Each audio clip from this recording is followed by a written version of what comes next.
ونعوذ بالله من شرور أنفسنا ومن سيئات أعمالنا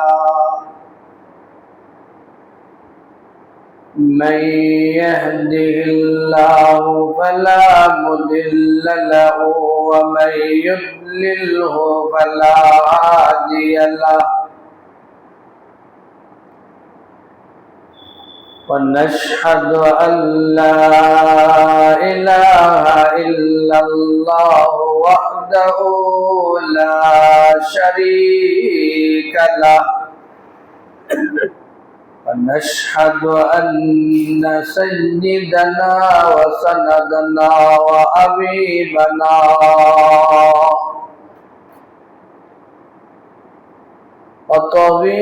وطبيب قلوبنا ومولانا محمدا عبده ورسوله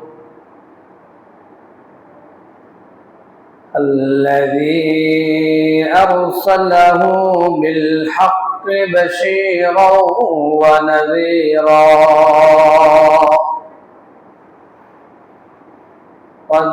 وداعيا إلى الله بإذنه وسراجا منيرا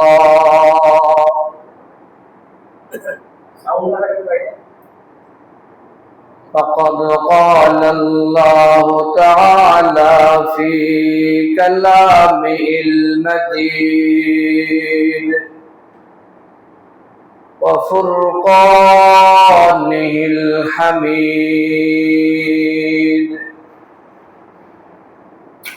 أعوذ بالله من الشيطان الرجيم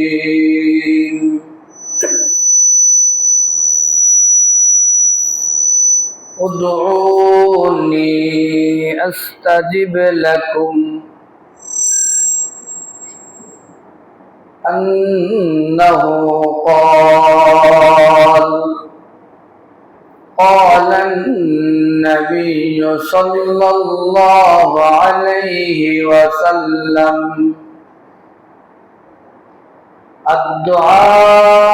الدعاء هو العبادة إن الله وملائكته يصلون على النبي يا أيها الذين آمنوا صلوا عليه وسلموا تسليما আমরা সবাই মোহাম্মতের সাথে আদবের সহিত দরুদ নিয়ে দরুদ ইব্রাহিম পড়ি اللهم صل على محمد وعلى آل محمد كما صليت على إبراهيم وعلى آل إبراهيم إنك حميد مجيد اللهم بارك على محمد وعلى آل محمد كما باركت على إبراهيم وعلى آل إبراهيم إنك حميد مجيد بلغ العلا بكماله كشف الدجى بجماله حسنت جميع خصاله صلوا عليه وآله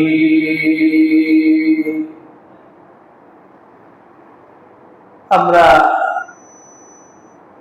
সর্বশ্রেষ্ঠ জিকির কয়েকবার করে একটু জবান খুলে বলি, লা ইলাহা ইল্লাল্লাহ, লা ইলাহা ইল্লাল্লাহ, লা ইলাহা ইল্লাল্লাহ মুহাম্মাদুর রাসূলুল্লাহ। তিনবার বলি, আস্তাগফিরুল্লাহ, আস্তাগফিরুল্লাহ, আস্তাগফিরুল্লাহ।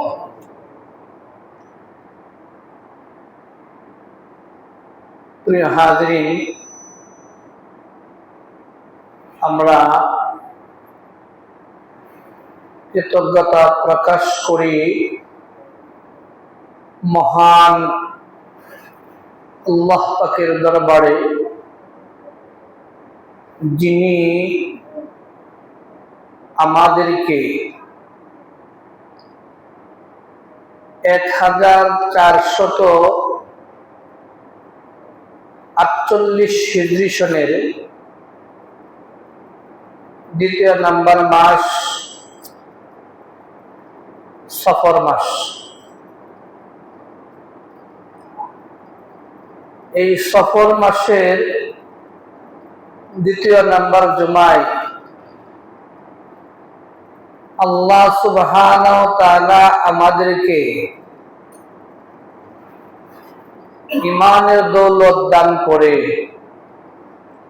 সুস্থতার নিয়ামত দান করে। সুস্থতার যে কত বড় নিয়ামত, এটা যারা অসুস্থ হয়েছেন তারা এটা বুঝে।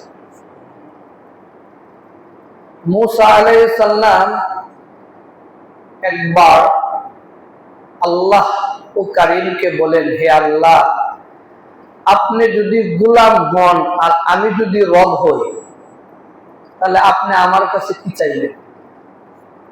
আল্লাহ বলেন, সুস্থতা। সুবহানাল্লাহ। এই সুস্থতা যে কত বড় নিয়ামত, এই সুস্থতার নিয়ামত দান করে আমাদেরকে আল্লাহর ঘর, ইবাদতের ঘর, মসজিদে আসার তৌফিক দান করেছেন।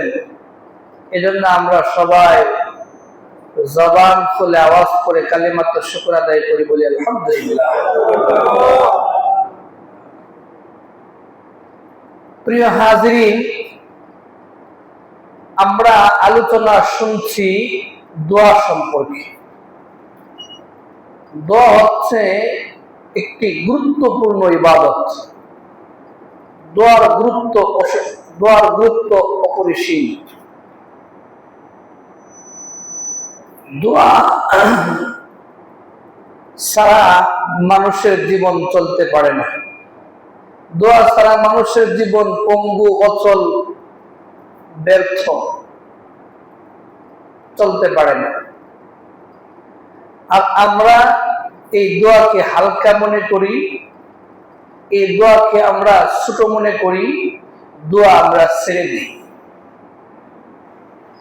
এই দোয়ার গুরুত্ব বোঝানোর জন্য আপনারা যাতে সহজে বুঝতে পারেন,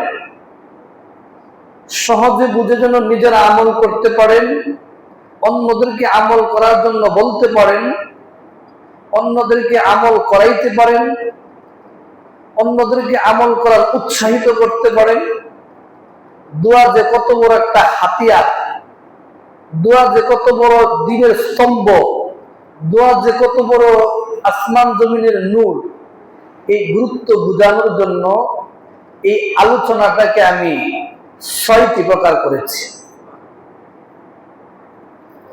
1 নাম্বার প্রকার হচ্ছে দোয়া কাকে বলে, দোয়া কিভাবে করবেন। 2 নাম্বার প্রকার হচ্ছে দোয়ার গুরুত্ব ও ফজিলত। 3 নাম্বার প্রকার হচ্ছে দোয়া করার ক্ষেত্রে মানুষ কয় স্তরের হয়। 4 নাম্বার প্রকার হচ্ছে দোয়া করার পদ্ধতি এবং ধরন কয়টি। 5 নম্বর প্রকার হচ্ছে দোয়া কবুলের বিশেষ সময়সমূহ।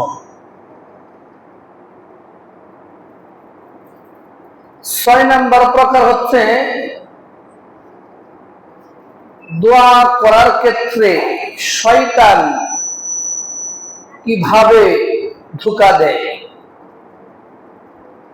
এবং গুনাহগারের দোয়া আল্লাহ কেমনে কবুল করেন। প্রত্যেকটা প্রকার কিন্তু গুরুত্বপূর্ণ, যে আগ থেকে শুরু থেকে না জানবে, না শুনবে, না বুঝবে, সে বোঝানো সম্ভব। এই 6 প্রকারের মধ্যে আমরা এক প্রকারের আলোচনা গত জুমায় শুনেছি, 2 নম্বর প্রকারের আলোচনা শুনছি। 2 নম্বর প্রকার হচ্ছে দোয়ার গুরুত্ব এবং ফজিলত। দোয়ার গুরুত্ব এবং ফজিলত, দোয়ার গুরুত্বের ব্যাপারে আলোচনা শুনেছি। দোয়ার গুরুত্বের ব্যাপারে কোরআন ও হাদিস থেকে এর গুরুত্বের আলোচনা আমরা গত জুমায় শুনেছি এবং দোয়ার ফজিলত সম্পর্কে আলোচনা শুনছি। দোয়ার ফজিলত, 5টা ফজিলতের কথা আলোচনা শুনবো। এর মধ্যে একটা ফজিলতের কথা আমরা গত জুমায় শুনেছি। এখন বাকি আছে আরো 4টা ফজিলত। এই 4টা ফজিলত আজকে আমরা শুনবো। তো দেখুন দোয়ার গুরুত্ব কি পরিমাণ একটু বলি। আমরা যে নামাজ পড়ি, নামাজ পড়ার প্রথম রাকাতে, প্রত্যেক রাকাতে কি বলি? ইয়াকা না'বুদু ওয়া ইয়াকা নাস্তাঈন। ও মালিক, আমরা তোমারই গোলামি করি এবং তোমার কাছেই আমরা সাহায্য চাই। এরপরে বলি ইহদিনাস সিরাতাল মুস্তাকিম। তুমি আমাদেরকে সরল সঠিক পথ আপনি দেখা। এই যে দোয়াটা করি 5 ওয়াক্ত নামাজের মধ্যে 23 ওয়াক্ত রাকাত, 5 ওয়াক্ত ফরজ নামাজের 23 ওয়াক্ত ফরজ রাকাত, এই ফরজ রাকাতে পড়ি। এরপরে শেষ বইটাকে কি করি? আল্লাহুম্মা ইন্নী যালামতু নাফসি যুলমান কাসীরা। হে আল্লাহ, আমরা জুলুম করেছি, আমাদের নিজেদের উপর অন্যায় করেছি, আমরা গুনাহ করেছি। তো দেখুন, নামাজের শুরুতে দোয়া, নামাজের শেষে দোয়া, পুরো নামাজটাই দোয়ার মধ্যে ডুবে আছে। সুবহানাল্লাহ বলেন। পুরো নামাজটাই দোয়ার মধ্যে ডুবে আছে। তো এই দোয়া ছাড়া কি মানুষ চলতে পারে? আল্লাহ বলেন, যে বান্দা আমার কাছে চায় না, তোমরা চাও। হাদিসের মধ্যে আসছে, মাল্লাম ইয়াসআলিল্লাহ ইয়াগদাব আলাই, যে বান্দা আমার কাছে চায় না, আমি তার প্রতি রাগান্বিত হই, গুসা হই। দেখুন, পৃথিবীর মধ্যে এমন একটা কিতাব আছে, যে কিতাবটা ব্যাপারে আল্লাহ ঐশী গ্রন্থ আল কোরআন, আল্লাহ সুবহানাহু ওয়া তাআলা ওপেন চ্যালেঞ্জ করেছে। এই কথাগুলো আসছে সূরা হিজরের 9 নম্বর আয়াত। আল্লাহ সুবহানাহু ওয়া তাআলা বলেন কোরআনের ব্যাপারে, ইন্না নাহনু নাযালনা যিকরা ওয়া ইন্না লাহু লাহাফিজুন। ও দুনিয়ার মানুষরা, তোমরা শোনো, হে শেষ নবীর উম্মতরা, তোমরা শুনে রাখো, এই কোরআন আমি আল্লাহ নাজিল করেছি, এই কোরআনের হেফাজত আমি আল্লাহ নিজে করব। আর এই কোরআনের ব্যাপারে যদি তোমরা সন্দেহ করো, ইন কুনতুম ফি রাইবিন মিম্মা নাযালনা আলা আবদিনা ফাতু বিসূরাতিন মিন মিসলিহি, একটা কোরআন বানাও। যদি সন্দেহ করো, তোমরা একটা সূরা বানাও, তোমরা একটা সূরা না বানালে একটা আয়াত বানাও। এরপরে বলেন যে এটা পারবা না, অনেক কথা, এদিকে আমরা যাব না। তোমরা কাজটা করবা কি, ফাত্তাকুন নারাল্লাতী ওয়াকুদুহান নাস ওয়াল ইজারা, ওইগুলো বাদ দিয়া আমার ওই জাহান্নামটাকে তোমরা ভয় করো, যে জাহান্নামের লাকড়ি হবে মানুষ আর পাথর। ওই কুরআনুল কারীমের মধ্যে আল্লাহ প্রথম কি লেখছেন, সূরা ফাতিহা, এই দোয়া পড়ি না, ইহদিনাস সিরাতাল মুস্তাকিম। প্রথম পৃষ্ঠায় বলে আমরা আমাদেরকে পথ দেখান, দোয়া করি। শেষে কি রাখছে, কুল আউযু বিরাব্বিন নাস মালিকিন নাস ইলাহিন নাস। এ আমার প্যারে হাবিব, আপনি আপনার উম্মতদেরকে বলুন তারা যেন আমি রবের কাছে, মানুষের রবের কাছে আশ্রয় চায়, মানুষের মালিকের কাছে আশ্রয় চায়, মানুষের ইলার কাছে আশ্রয় চায়। দেখেন কুরআনুল কারীমের শুরুতেও দোয়া, শেষেও দোয়া। আর এই দোয়া ভুলে গিয়ে আমরা কি করি, ভুলে গেছি আজকে। আমরা কাজ শুরু করি দোয়া ছাড়া, আমরা কাজ শুরু করি দোয়াকে হালকা মনে করি। আল্লাহ বলেন কুরআনুল কারীমের প্রথমেও দোয়া, শুরুতেও দোয়া, পুরা মাঝখানেও দোয়া। দোয়া ছাড়া মানুষের জীবন অচল, ব্যর্থ, চলতে পারে না। তো এই দোয়ার গুরুত্ব দেখছেন কি পরিমাণ। আর এই দোয়াটাকে আমরা হালকা ভাবে নেই, যার কারণে আমাদের পারিবারিক ভাবে, ব্যক্তিগতভাবে, সামাজিকভাবে, রাষ্ট্রীয় পর্যায়ে অশান্তি, শান্তি নেই, অশান্তি আর অশান্তি। আপনি তাকান, অশান্তি ভরা এই সমাজ।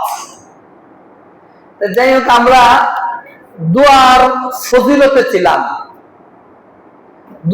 দোয়ার 5টি ফজিলত, এর মধ্যে 1 নাম্বার ফজিলত এর আলোচনা শুনেছি। দোয়ার ব্যাপারে আল্লাহ সুবহানাহু ওয়া তাআলা বলেন সূরা মুমিনের 6 নম্বর আয়াতে, উদউনি আস্তাজিব লাকুম, তোমরা যদি আমাকে ডাকো আমি রব তোমাদের ডাকে সাড়া দেব।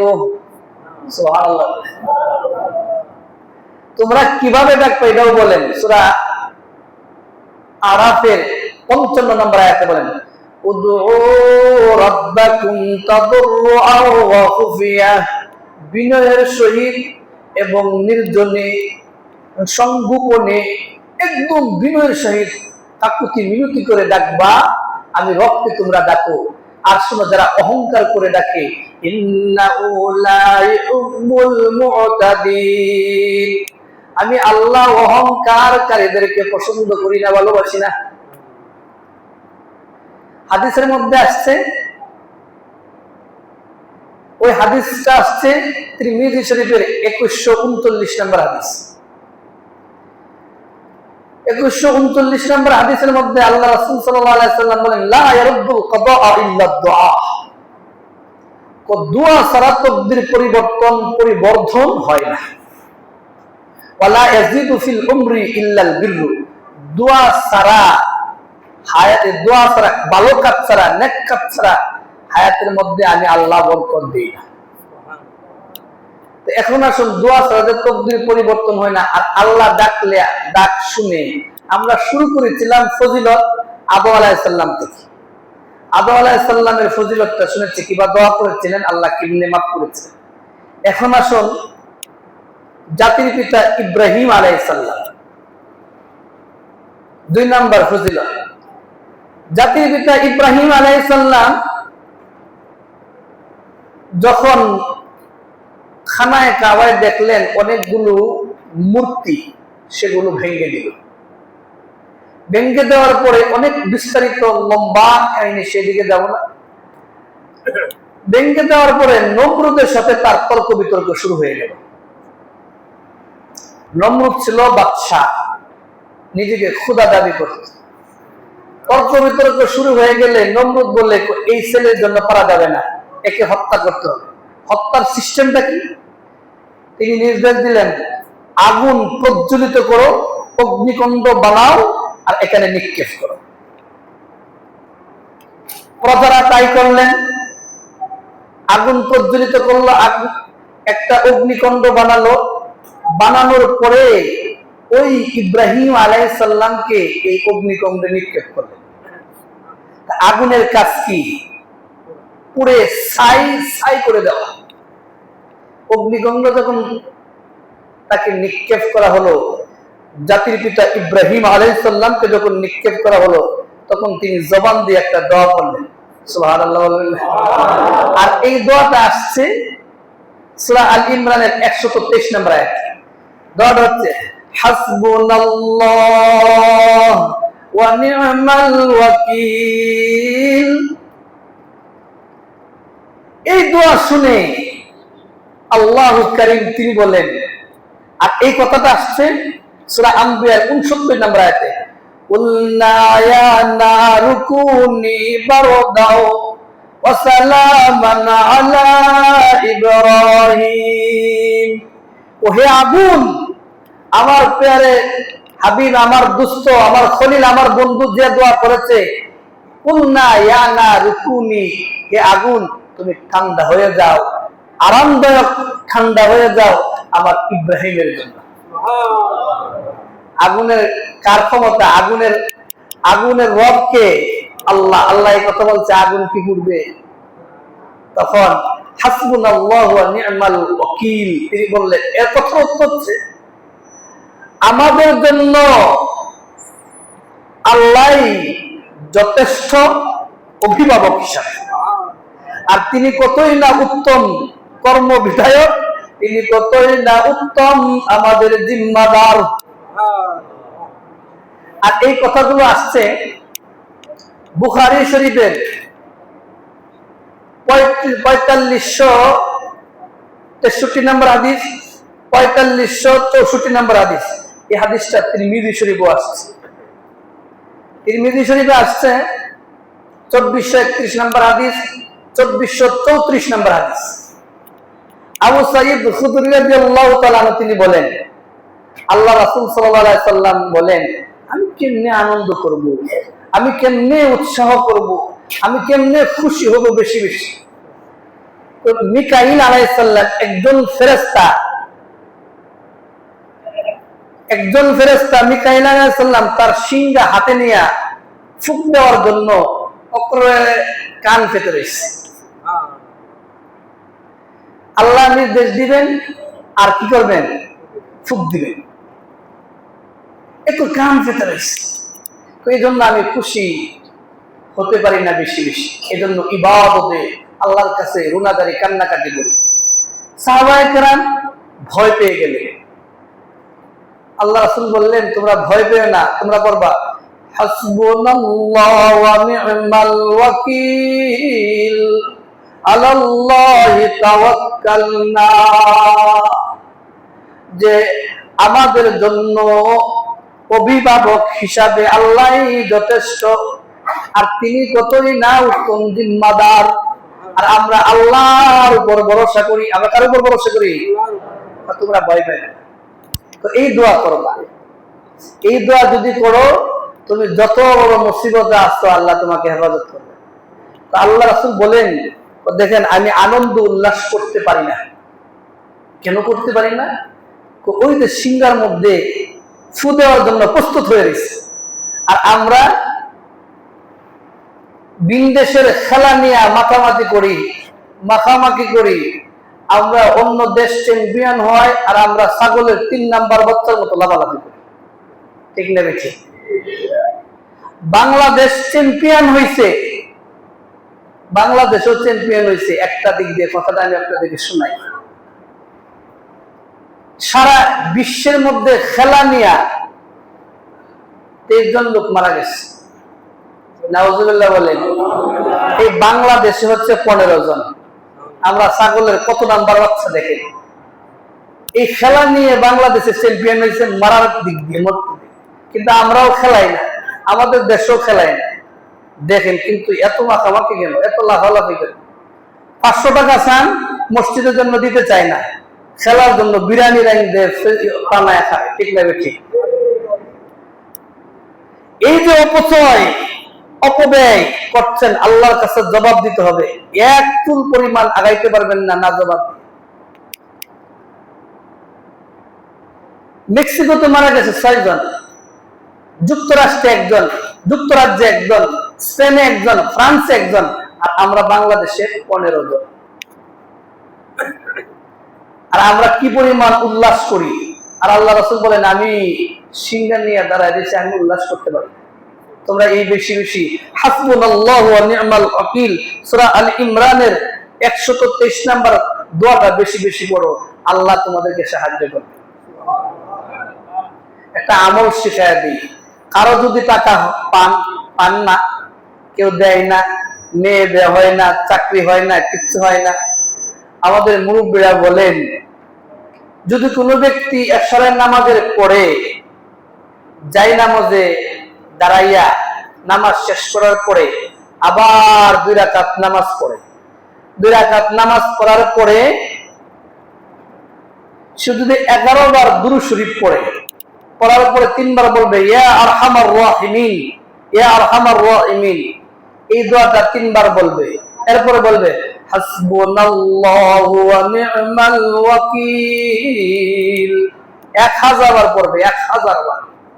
এরপরে পড়বে আবার 11 বার দুরূদ শরীফ, 2টা হাত তুলে দোয়া করবে, আল্লাহ এই দোয়া মিস করবে না যদি সে একাধারে 7 দিন পর্যন্ত করে। আর এই যদি নেক দোয়া হয়, আর এই জবান যদি শুদ্ধ হয়, আর পড়াগুলো যদি সহি হয়, হাসবুনাল্লাহু ওয়া নি'মাল ওয়াকিল যদি শুদ্ধ হয়, আল্লাহ এই দোয়া মিস করবে। মুরব্বিরা বলেন এটা আমাদের পরীক্ষিত আমল। তো এইজন্য মুসা ইব্রাহিম আলাইহিস সালাম দোয়া করলেন, আল্লাহ তাকে কি করলেন? হেফাজত করলেন। আর এই কথাটাই আল্লাহ সুবহানাহু ওয়া তাআলা বলেন, উদউনি আস্তাজিব লাকুম, তোমরা যদি আমাকে ডাকো আমি রব তোমাদের ডাকে সাড়া দিব। ইব্রাহিম আলাইহিস সালাম 80 বছরে দোয়া করেছিলেন, রব্বি হাবলি মিনাস সালিহিন। 80 বছর বয়সে দোয়া করেছিলেন, 80 বছরেও আমি তাকে সন্তান দিয়েছি। বলেন সুবহানাল্লাহ। এটাই বলেন লা ইয়ারুদ্দুল কাদা ইল্লা দুআ, দোয়া ছাড়া তাকদীর পরিবর্তন হয় না। দোয়া করতে গেছে। এই হলো 2 নাম্বার ফজিলত।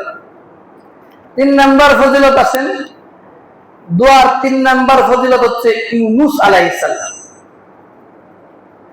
ইউনূস আলাইহিস সালাম আল্লাহ সুবহানাহু ওয়া তাআলা একটা কওমের কাছে পাঠাইলেন। এই কওমকে দ্বীনের দাওয়াত দিচ্ছে, বলে লা ইলাহা ইল্লাল্লাহ, তোমরা এক আল্লাহকে মানো এবং তার উপর ঈমান আনো।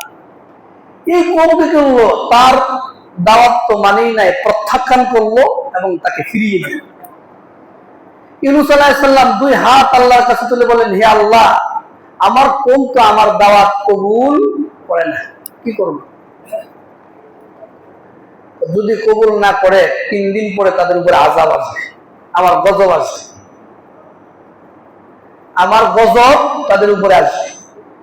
ইউনূস আলাইহিস সালাম তার কওমকে জানিয়ে দিল, তোমরা যে আমার দাওয়াত প্রত্যাখ্যান করেছো, এই কারণে আল্লাহ সুবহানাহু ওয়া তাআলা তোমাদের উপরে আযাব দিবেন, গজব দিবেন। এর মানে দেখা যাচ্ছে, বোঝা যাচ্ছে, কেউ যদি দাওয়াত দেয় আর একজনও কবুল না করে, তো এই এলাকায় আল্লাহর গজব আসবে। তখন ইউনূস আলাইহিস সালাম চিন্তা করলেন, যদি আযাব যেহেতু আসে আর আমি যদি তাকে আমার উপরে আসে, এজন্য আমি এখান থেকে চলে যাই। তিনি চলে গেলেন অন্য জায়গায়। যাওয়ার পরে আর এই দিক দিয়ে তারা কি করছে, এই কওম জানতো যে এটা আল্লাহর পয়গম্বর যা বলেছে সত্য, তাদের কথা মানি নাই, আযাব আসবে। আমাদের সমাজেও দেখবেন দ্বীনের দাওয়াত দিলে সব জানে, সব মানে, কিন্তু নামাজের বেলায় নাই, সব বুঝে কিন্তু নামাজের আল্লাহর হুকুমের কথা কইলে নাই।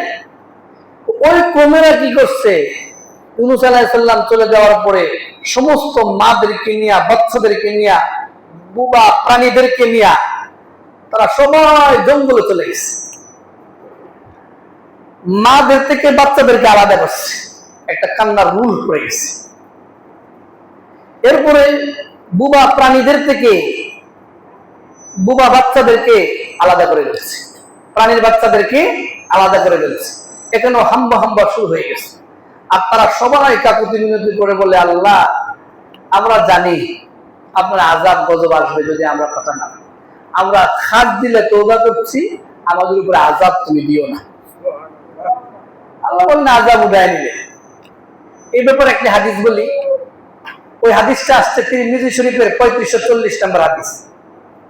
আল্লাহ রাসূল সাল্লাল্লাহু আলাইহি সাল্লাম বলেন, ও দয়াময় রব আল্লাহু কারীম, তিনি বলেন, হে আদম সন্তান তোমরা শুনো, তোমাদের গুনাহ যদি পাহাড় পরিমাণ হয়ে যায়, গুনাহ করতে করতে যদি এই পৃথিবী ভরে যায়, গুনাহ করতে করতে যদি আসমান জমিনও ভরে যায়, আমি রবের কাছে মাফ চাও, আমি রব মাফ করে দিব, কাউকে জিজ্ঞাসা করা লাগবে না। সুবহানাল্লাহ, একটু জোরে বলেন সুবহানাল্লাহ। আমি রব মাফ করে দিব, কাউকে আমার এক পয়সা মানে একটা কথাও জিজ্ঞাসা করা লাগবে। যদি গুনাহ করতে করতে তোমার আসমান এবং জমিন সব ভরে যায়, তারপরে আমার কাছে মাফ চাও, আমি মাফ করি। তারা এইভাবে মাফ চাইছে, আল্লাহ মাফ করেছে। এতে কি বুঝলাম, আমরা গুনাহ যত বড় হোক, গুনাহ যত বড় হোক, গুনাহ যত বড় হোক, আল্লাহর দরবার ছাড়া আমরা আমাদের গুনার দরবার নাই। আমরা এই কথা বলবো না, আমি গুনাহগার, আমার দোয়া কবুল করবে না, এই কথা পরে আসবে, এই জন্য আগে যাব না। নেক্সট আলোচনায় আসবে এই কথা, গুনাহগারের দোয়া আল্লাহ কেমনে কবুল করে। তো ওই এলাকা যখন আযাব দিল না, ইউনূস আলাইহিস সালাম শুনলেন যে এই এলাকায় আযাব দেয়নি। তিনি বললেন, আমি যদি এই এলাকায় যাই, আমাকে কি মনে করবে? মিথ্যাবাদী মনে করবে, আর আমাকে তারা ধরে হত্যা করারও চেষ্টা করবে। আমি ভিন দেশে চলে যাব। অন্য দেশে যাওয়ার জন্য সে প্রস্তুতি নিচ্ছে এবং চলছে। পথের মধ্যে একটা নদী পাইছে, এটা পার হইতে হয় নৌকা দিয়া। নৌকার যখন উঠছে, আরো অনেকে উঠছে, মিডিল পয়েন্টে যখন নৌকা গেল, তখন মাঝি বলল, এখানে যারা আছেন আমরা সবাই মারা যাব যদি একজন না নামে। মাঝি তো সব দক্ষ মাঝি, একজন যদি না নামেন তো সবাই মারা যাবে। লটারি দেওয়া হলো, খুব সংক্ষিপ্ত আকারে বলছি। লটারি দেওয়া হলো, এক এক করে 3 বার লটারি দিল, 3 বারে ইউনূস আলাইহিস সালামের নাম আসলো। ইউনূস আলাইহিস সালাম নদীর মধ্যে ঝাঁপ দিলেন, লাফ দিলেন। আল্লাহ সুবহানাহু ওয়া তাআলা একটা মাছকে নির্দেশ দিলেন, ও মাছ তুমি ইউনূসকে গিলো খেও না। সুবহানাল্লাহ বলবেন না? ওই মাছটা আরেকটা মাছ খাইছে। রাতের অন্ধকার, সমুদ্রের অন্ধকার, আরেক অন্ধকার, এরপরে আরেকটা মাছ খাইছে, ব্যাগটার মধ্যে আছে। অনেকে আবার বলেন যে একটা মাছে খাইছে। তো ওই মাছটা যখন সমুদ্রের তলদেশ দিয়ে যাচ্ছে, তলদেশ দিয়ে ঘোরাফেরা করছে, তখন ইউনূস আলাইহিস সালাম পাথর থেকে আওয়াজ শুনতে পায়। তারা জিকির করছে, জিকিরটা হচ্ছে, লা ইলাহা ইল্লা আনতা সুবহানাকা ইন্নী কুনতু মিনাজ জালিমিন। ইউনূস আলাইহিস সালাম, আমি তো এই দোয়া করতে পারি। তিনি এই দোয়া 40 দিন পর্যন্ত করছে। কয়েকদিন করছে এটা একতলাপ আছে, কিন্তু 40 দিনের কথাও আছে। 40 দিন পর্যন্ত করছে। এই 40 দিন এই দোয়া করার পরে আল্লাহ সুবহানাহু ওয়া তাআলা মাছকে নির্দেশ দিলেন, এই মাছ, ওই যে দ্বীপটা দেখা যায়, ওই দ্বীপে তুমি ভূমি করে ছেড়ে দাও। সুবহানাল্লাহ বলে। ছেড়ে দেওয়ার পরে ইউনূস আলাইহিস সালাম বেঁচে গেলেন 40 দিন পর্যন্ত। কি পাওয়ারি দোয়া! আল্লাহ বলেন, এটা আমি এই শেষ নবীর উম্মতের জন্য দিয়ে দিলাম, এই শেষ নবীর উম্মতের মধ্যে আমি দিয়ে দিলাম। আর এই দোয়াটা আসছে সূরা আম্বিয়ার 87 নম্বর আয়াত। এই আয়াতের মধ্যে আল্লাহ বলেন, লা ইলাহা ইল্লা আনতা সুবহানাকা ইন্নী কুনতু মিনাজ জালিমিন। লা ইলাহা ইল্লা আনতা সুবহানাকা ইন্নী কুনতু মিনাজ জালিমিন।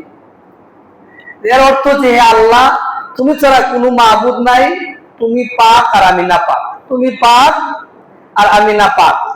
এই কথা যদি কেউ বলে আর দোয়া করে, আল্লাহ সুবহানাহু ওয়া তাআলা বলেন 88 নম্বর আয়াত, ওয়া কাযালিকা নুনজিল মুমিনিন, এটা শেষ নবীর উম্মতের জন্য রেখে দিলাম। তারা যখন বিপদে পড়বে, মুসিবতে পড়বে, এই দোয়া করবে, আমি আল্লাহ তাকে হেফাজত করব। সুবহানাল্লাহ বলেন। এই ব্যাপারে হাদিস আসছে তিরমিজি শরীফে 3505 নম্বর হাদিস, 3505 নম্বর হাদিস। ওই হাদিসের মধ্যে আল্লাহ রাসূল সাল্লাল্লাহু আলাইহি ওয়াসাল্লাম বললেন, তোমরা যত কঠিন থেকে কঠিন মুসিবত, ব্যবসাটা ভালো হচ্ছে না, তোমার টাকা আসছে না, তোমার চাকরি হচ্ছে না, কিচ্ছু হচ্ছে না, যদি তুমি এই দোয়া করো, তাহলে আমি আল্লাহ সুবহানাহু ওয়া তাআলা তোমার সকল হাজত পূরণ করে দেবেন। দোয়াটা খুব সহজ, লা ইলাহা ইল্লা আনতা সুবহানাকা ইন্নী কুনতু মিনাল জালিমিন। তো এই দোয়া করবেন, আল্লাহ আপনাকে হেফাজত করে দেবেন। এই কথাটাই আল্লাহ সুবহানাহু ওয়া তাআলা বলেন, উদউনি আস্তাজিব লাকুম, তোমরা যদি ডাকো আমি তোমাদের ডাকে সাড়া দিব। এর উপরে সূরা বাকারার 185 নম্বর আয়াতে বলেন, ওয়া ইযা সাআলাকা ইবাদি আন্নী ফাইন্নী করিব উজিবু দাওয়াতাদ দাঈ ইযা দাআন, যখন তোমরা ডাকবা আমি তোমাদের ডাকে অবশ্যই সাড়া দেব। ফজিলত নাম্বার 3 গেল। 4 নাম্বার ফজিলত, মুসা আলাইহিস সালামের জামানায় খরা, বৃষ্টি হয় না, তীব্র গরম, এই গরমের কারণে ঘাস মারা যাচ্ছে, গাছগাছালি শুকিয়ে যাচ্ছে, পানির অভাবে তারা মারা যাওয়ার উপক্রম হচ্ছে, মানুষের ফসলের জন্য ফসল হচ্ছে না। তারা কি করছে জানেন? ওই সমস্ত মানুষ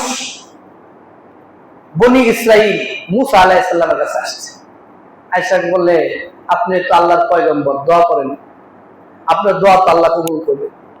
আমাদের কাছে দেখছেন না আসে অনেকে, হুজুর আমার আব্বার লাগে দোয়া করেন, আপনার তো নাইবের আছে, আপনার কাছে আসছি আপনারা দেখে না, আপনাদের নাইবের আছেন, এলেম শিখছেন, এই কারণে আসছে। তারাও বলে যে আপনার কাছে আসছে, আপনি আল্লাহর পয়গম্বর, এই জন্য আসছে। মুসা আলাইহিস সালাম ওই সমস্ত মানুষ 70,000 মানুষকে নিয়ে আল্লাহর দরবারে হাত তুলছে।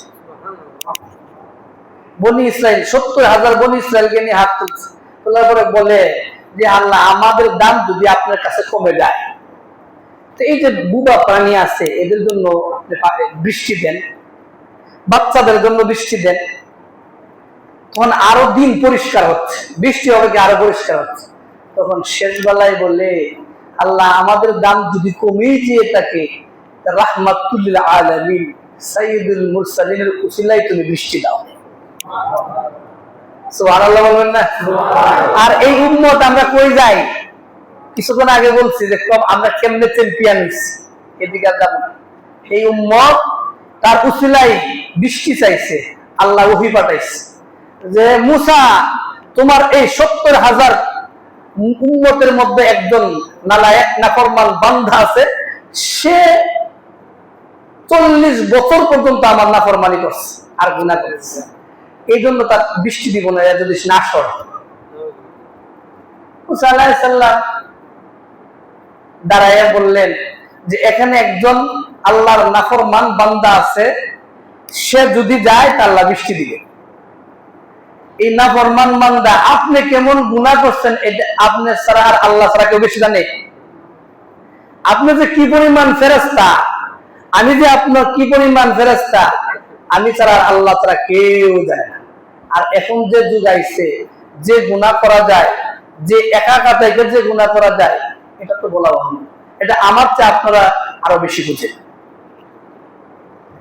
তখন ওই গুনাহগার বান্দা আল্লাহর দরবারে হাত তুলছে, সুবহানাল্লাহ, হাত তুলে বলে, আল্লাহ আমি 40 বছর পর্যন্ত নাফরমানি করেছি, তোমার গোলামি করি নাই, তোমার অন্যায় করেছি, একদিনও তুমি আমাকে ধরো নাই, আজকে এই 70,000 মানুষের সামনে আমাকে কেন লাঞ্ছিত করবা? তুমি না রহমান, তুমি না রহিম, তুমি না গাফফার, তুমি না সাত্তার। আমি তওবা করছি, তুমি আমাকে মাফ করে দাও। সুবহানাল্লাহ বলে। এই দোয়া শেষ করে নাই, এর মধ্যেই মুসুল ধারে বৃষ্টি শুরু হয়ে গেছে। সুবহানাল্লাহ বলেন। আল্লাহ বলেন যে তোমার গুনাহ যত বড় হোক না কেন, তিরমিজি শরীফের হাদিস 3540 নম্বর হাদিস বলছি না, গুনাহ যত বড় হোক না কেন তুমি আল্লাহর দরবারে হাত বাড়াও। আল্লাহ বলেন লা ইয়ারুদ্দু উদউনি আস্তাজিব লাকুম, তোমরা যদি আমাকে ডাকো আমি অবশ্যই তোমাদের ডাকে সাড়া দেব। পরে মুসা আলাইহিস সালামের কম্বল কই একজন মানুষ তো যায় না। মুসা আলাইহিস সালাম আবার হাত তুললেন, ব্যাপারটা কি আল্লাহ, এরকম কেউ তো যায় নাই। তো শুনো, সে আমার কাছে হাত তুলে দোয়া করছে, আমি তারে মাফ করে দিচ্ছি। এটাই বলে লা ইয়ারুদ্দুল কদা ইল্লা দুআ, দোয়া ছাড়া তাকদীর পরিবর্তন হয় না। 5 নম্বর ফজিলতটা শেষ করে দিই। তো 5 নম্বর ফজিলত বেশি দোয়া দেব না। বুখারী রাহমাতুল্লাহ আলাইহি নাম শুনছেন না? বুখারী রাহমাতুল্লাহ আলাইহি, এই যে আমরা বুখারী শরীফের হাদিস বলি না, এটা বুখারা একটা স্থানের নাম, আর তার নাম হচ্ছে মুহাম্মদ ইবনে ইসমাঈল। দেখে স্থানের নাম হয়ে গেছে। মুহাম্মদ ইবনে ইসমাঈল যখন মায়ের গর্ভে মা মান্নত করছে, আমার এই ছেলে যদি পৃথিবীতে আসে আর জন্ম নেয়, আমি তাকে দ্বীনের খাদেম খুদ্দাম বানাবো। সুবহানাল্লাহ বলে। এই ছেলে দুনিয়াতে আসছে, আসার পরে বাবা মারা গেছে, এতিম। বুখারী রাহমাতুল্লাহ আলাইহি এতিম। 8 বছর বয়সে ছেলে অন্ধ হয়ে গেছে। তখন মা চিন্তা করে, হায়রে আমার এই এতিম ছেলেকে নিয়ে কার কাছে যাব? আর আমি হচ্ছি মহিলা মানুষ, আমি কামাই করে কেমনে খাও? আমি না তার দ্বীনের খাদেম বানাবো? আমার তো কোনো দরবার নাই, আমার দরবার একটাই আছে, ওয়াসজুদ ওয়াক্তারি। আল্লাহ বলেন যত তুমি সিজদা করবা তত তুমি আমার নিকটে আসবা। বলেন সুবহানাল্লাহ। তিনি সিজদায় পড়ে গেলেন। সিজদায় পড়ে গিয়ে বলেন, হে আমার রব, যতদিন পর্যন্ত আমার ছেলের দৃষ্টি শক্তি না ফিরাইয়া দিবা, ততদিন পর্যন্ত আমি এই সিজদা থেকে মাথা উঠাবো না। এইভাবে কান্নাকাটি করার পর 40 দিন পর্যন্ত সিজদায় পড়ে রয়েছে। খাওয়া দাওয়া তো করছে, এটি করছে, এবং সর্বদাই সিজদায় পড়ে রয়েছে। 40 দিন পরে জাতির পিতা ইব্রাহিম আলাইহিস সালাম বলে, ও মা, ও মা, তুমি মাথা উঠাও, আল্লাহ সুবহানাহু ওয়া তাআলা তোমার ছেলের দৃষ্টি শক্তি আল্লাহ ফিরাইয়া দিছে। বুখারী রাহমাতুল্লাহ আলাইহি 8 বছর বয়স, দৌড়ে আসছে, মা, ও মা, ও মা, দেখো আমি আমার আল্লাহ সুবহানাহু ওয়া তাআলা আমার দৃষ্টি শক্তি আল্লাহ ফিরাইয়া দিছে। সুবহানাল্লাহ বলবেন না? আর জোরে বলেন সুবহানাল্লাহ। ওই দৃষ্টি শক্তি ফিরাইয়া দিবেন। বুখারী রাহমাতুল্লাহ আলাইহি বলেন, আমি বিয়া করি নাই, ইলম লিখতে লিখতে আমার কোন সময় বিয়ার বয়স চলে গেছে আমি বলতেও পারি না। সুবহানাল্লাহ। এই বুখারীতে সামনে পাইছেন কম থেকে না। তিনি বলেন, ওই দিনের আলোতে আমি যেমন লিখতাম, চন্দ্রের আলোতে আরো বেশি লিখতে পারতাম। এটা কার দোয়া? মায়ের দোয়ার কারণে আল্লাহ দ্বিতীয়বার চোখ দিছে। সুবহানাল্লাহ। আর আল্লাহ বলেন, ওয়াবিল ওয়ালিদাইনি ইহসানা, পিতা মাতার সাথে ভালো ব্যবহার করো।